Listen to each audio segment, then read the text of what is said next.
स्वागत है दोस्तों आपका हमारे इस चैनल में। आशा करता हूँ आपके 2021 का पेपर अच्छा गया होगा। इस वीडियो में हम फिजिक्स में आए हुए कुछ क्वेश्चनों के बारे में बात करेंगे और उन्हें अच्छे से सोल्व करने का प्रयास करेंगे। चलते हैं फर्स्ट क्वेश्चन की ओर। तो फर्स्ट क्वेश्चन में पूछा गया कि capacitor of capacitance is connected across N AC source of voltage given by V equal to V naught sin omega t. The displacement current between the plates of the capacitor would then be given by। तो हमें voltage का relation दिया है, हमें current का relation बताना है। जब R के साथ क्या जुड़ा है, कैपेसिटर जुड़ा है। तो हमें जब R के साथ कैपेसिटर जुड़ा है तो हमें पता है कि वो हमें कालांतर कितना होता है अर्थात फेज डिफरेंस π/2 का होता है। ये पता होना चाहिए अपन को। इसमें क्या होती है, धारा वोल्टता से π/2 कोण आगे होती हैं। तो हम कैसे निकाल सकते हैं, I इक्वल टू क्या हो जाएगा, हमारे पास V/x हो जाएगा। x की वैल्यू क्या होगी, जब कैपेसिटेंस जुड़ा हो तो हमारे पास x इक्वल टू 1/ωc हो जाएगी। और साइन क्या हो जाएगा हमारे पास π/2 कोण π/2 माइनस ωt। तो हमारे पास क्या हो जाएगा, cos ωt। तो हम इसे किस प्रकार लिख सकते हैं, ID equal to V naught 1/ωc cos ωt। तो हमारे पास आ जाएगा V note ωc cos ωt। तो ऑप्शन हमारे पास हो जाएगा ऑप्शन नंबर 1 करेक्ट। कौन सा करेक्ट हो जाएगा, ऑप्शन नंबर हमारे पास 1 करेक्ट। नेक्स्ट क्वेश्चन की ओर चलते हैं। A thick current carrying a cable of radius r current I uniformly distribute across its cross section. The varies of a magnetic field B are due to the cable of distance r from the axis of the cable is represented by। तो हमें current तथा magnetic field में relation बताना है r distance पे, जिसकी radius क्या है r, और स्मॉल r डिस्टेंस पे हमें इसका मैग्नेटिक फील्ड में रिलेशन बताना है। तो मैग्नेटिक फील्ड का हमारे पास सिंपली रिलेशन क्या होता है, इसके लिए B प्रोपोर्शनल r/r² की होता है। तो हम यहाँ देखिए जो जैसे जैसे r बढ़ती जाएगी डिस्टेंस बढ़ेगा अर्थात केबल के अंदर मैग्नेटिक फील्ड बढ़ता जाएगा और कहाँ पर पहुँचेगा, जब इसकी सरफेस पे पहुँचेगा तब मैक्सिमम हो जाएगा और वापस डिक्रीज होने लग जाए। तो ऑप्शन नंबर हमारा कैसा ग्राफ बनेगा, तो हमारा क्या बनेगा, तो ऑप्शन देखिए तो ऑप्शन नंबर 3 करेक्ट हो जाएगा। नेक्स्ट क्वेश्चन की ओर चलते हैं।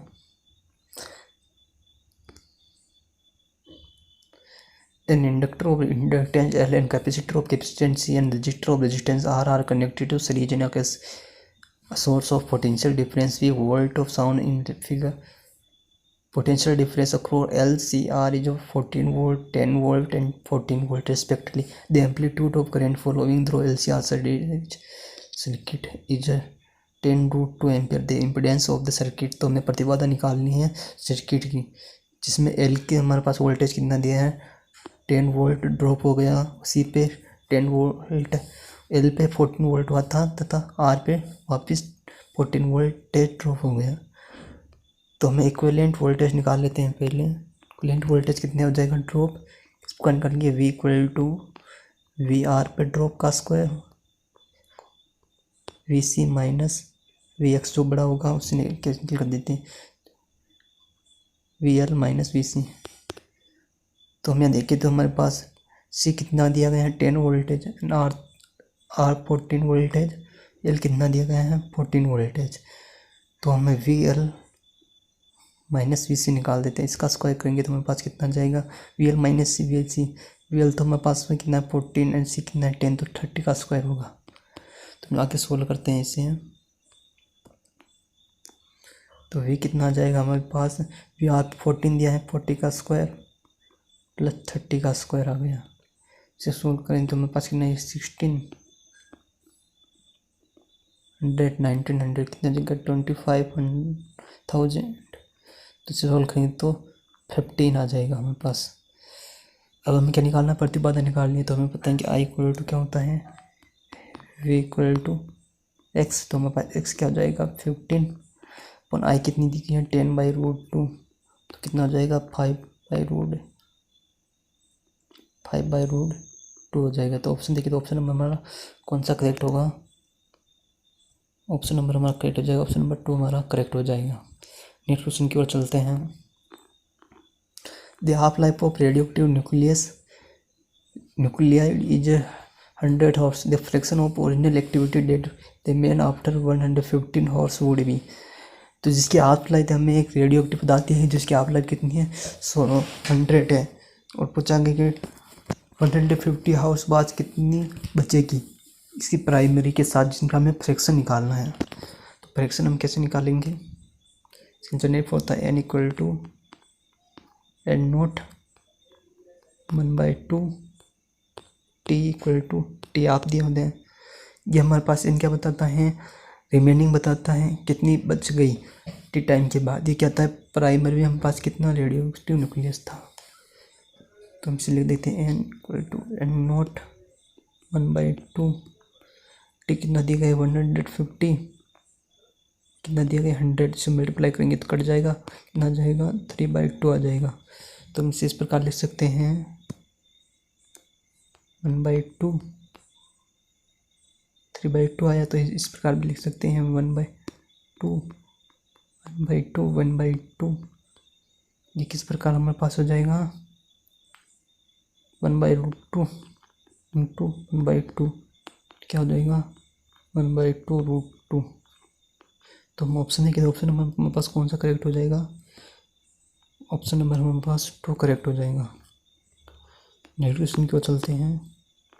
The number of photon per second on average emitted by a source of monochromatic light of wavelength 600 nanometer when delivered the powers of the 3.3 into 10 to the power minus 3 watt would be Planck constant दिया है 6.6 10 to the power 40 joule. तो इसके लिए हमारे पास simply formula होता है P equal to W upon T। W क्या है? एनर्जी। तो हम इस प्रकार लिख सकते हैं NH mu upon T. T की वैल्यू हमें 1 सेकंड दी है, तो NH म्यू को क्या लिख देते हैं? C upon lambda. तो हमें वैल्यू पुट कर देते हैं।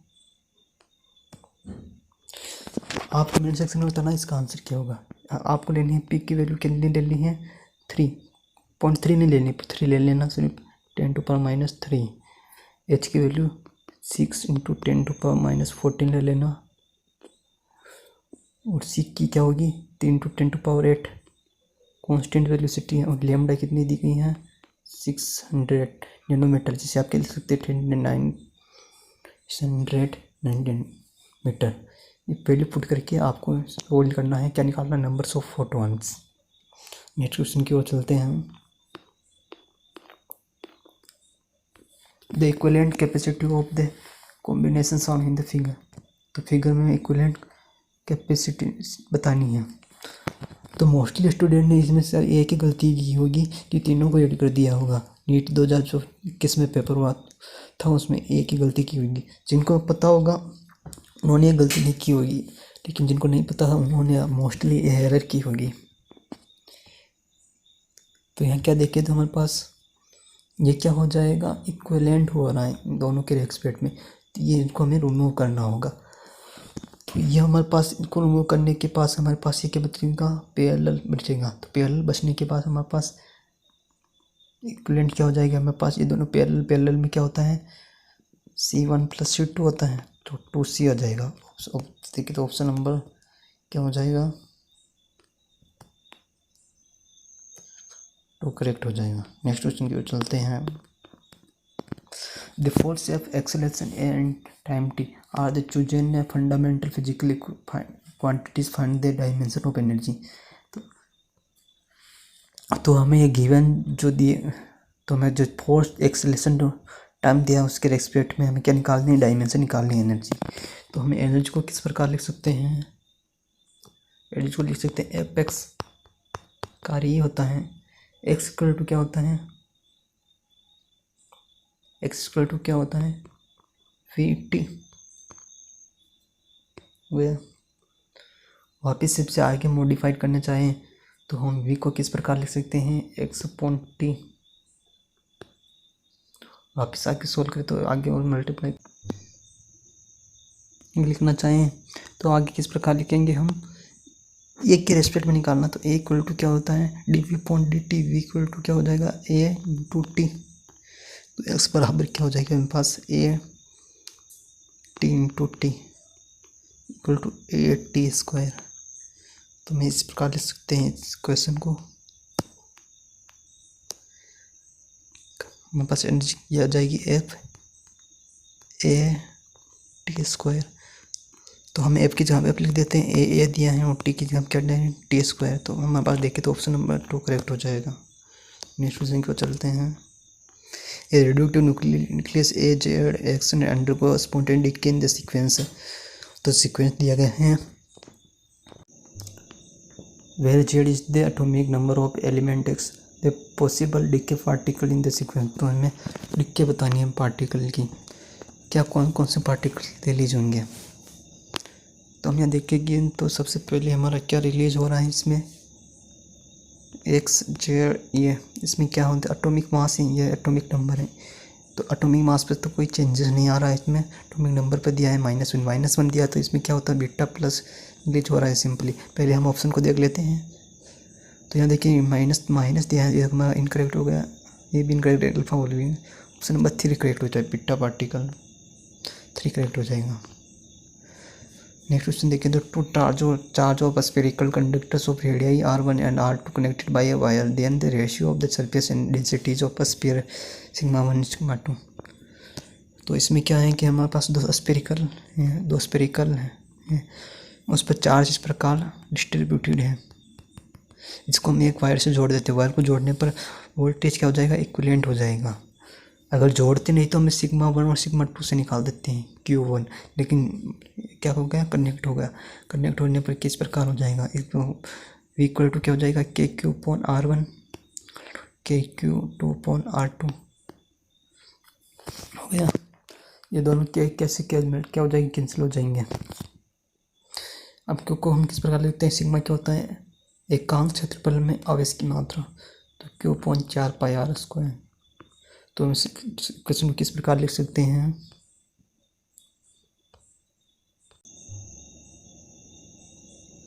इस क्वेश्चन किस प्रकार लिख सकते हैं sigma 4 pi R square equal R1 इसका sigma 2 4 pi R square 2 upon R2। यह R1 कट जाएगा तो sigma 1 to R1 equal to sigma 2 R2 आ जाएगा। तो सिग्मा 1 इक्वल टू सिग्मा 2 क्या हो जाएगा R2 अपॉन R1 हो जाएगा। तो ऑप्शन देखिए हमारे पास ऑप्शन नंबर कौन सा करेक्ट हो जाएगा, ऑप्शन नंबर हमारे पास 2 करेक्ट हो जाएगा। नेक्स्ट क्वेश्चन की ओर चल लेता हूँ। The escape velocity from the earth surface is the mu v, then the escape velocity from the surface of another planet having a radius 4 times of the earth and same mass of density। तो अर्थ पे velocity क्या दिखी है escape velocity v, तो हमें other planet पे बतानी है इसकी एस्केप वेलोसिटी, जिसकी डेंसिटी एंड मास क्या दिया है कांस्टेंट एंड रेडियस इसकी 4 टाइम्स दी है। तो एस्केप वेलोसिटी हमारे पास क्या होती है, एस्केप वेलोसिटी क्या होती है हमारे पास v0 टू √2। तो हमारे पास क्या हो जाएगा v इक्वल टू v0 हमारे पास क्या हो जाएगा gm अपॉन r। जी क्या है ग्रेविटेशन कांस्टेंट, m क्या है प्लेनेट का मास, r क्या है उसकी रेडियस। तो हम यहाँ क्या करते हैं m को किस प्रकार लिख सकते हैं डेंसिटी इंटू वॉल्यूम। वॉल्यूम क्या हो जाएगा 4/3 r³ और नीचे क्या दिया गया है r, तो r से r क्या हो जाएगा r³ से r कैंसिल हो जाएगा, हमारे पास क्या जाएगा r स्क्वायर हो जाएगा। तो हम देखें तो यहाँ जनरली हम देखें तो हमारे पास क्या होगा v proportional to gm r³ 4π/3 है और r, तो r से r स्क्वायर होगा। यह सभी कांस्टेंट है, r एक साथ वेरी कर रहा है, तो r किसके प्रोपोर्शनल हो जाएगा r स्क्वायर के हो जाएगा।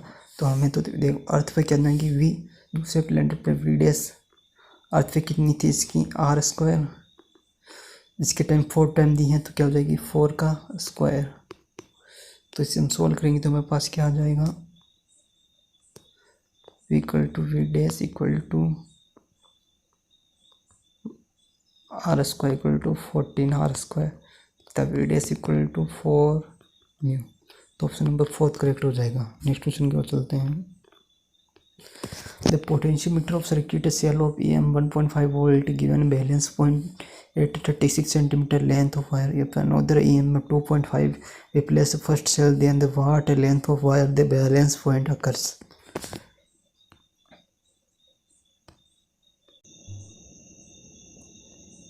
तो इसमें क्या है कि हमारा पोटेंशियोमीटर एक वायर है जो कितनी लेंथ पे बैलेंस करता है, 36 लेंथ पे बैलेंस करता है। जैसे 1.5 वोल्ट द्वारा EM सेल द्वारा जोड़ते हैं, बाद में इसे जब हम 2.5 वोल्ट से जोड़ देते हैं 1.5 वोल्ट को रिमूव करके, तो बैलेंस पॉइंट क्या होगा।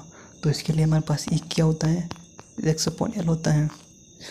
तो दोनों के रिस्पेक्ट में देखिए तो E1 equal to E2 equal to L1 equal to L2 हो जाएगा। हमें क्या निकालना है, L2 निकालना है। तो पहले पुट कर देते हैं। E1 कितने 1.5, E2 2.5, कितना हो रहा है 36 पे x डैश निकालना है। तो इसे हम करते हैं तो ये कितनी बार कट जाएगा, 5 से 3 बार, ये कितने 5 बार कटेगा, ये कट जाएगा 3 से 1 बार, ये कितनी बार कटेगा 12 बार। तो x डैश इक्वल टू कितनी बार आ जाएगा 12 × 5, तो कितना जाएगा 16 centimetre. Option number A correct हो जाएगा। नेक्स्ट क्वेश्चन की ओर चलते हैं। 27 drops of same size are charge at 220 volt, they combine to form bigger drop, they calculate the potential of the bigger drop। 27 drop है हमारे पास, 27 ड्रॉप है जिन पर प्रत्येक पे क्या है 220 वोल्टेज से डिस्ट्रीब्यूट है। वो कंबाइंड होकर क्या बनाती है, बिग ड्रॉप बनाती है। बिग ड्रॉप पर हमारा क्या पूछा है, वोल्टेज कितना होगा। जब बहुत सारी बूंदें एक बड़ी बूंद बनाती हैं तो उसका वॉल्यूम तो कांस्टेंट होगा, क्या हो जाएगा 4/3 पाई r³।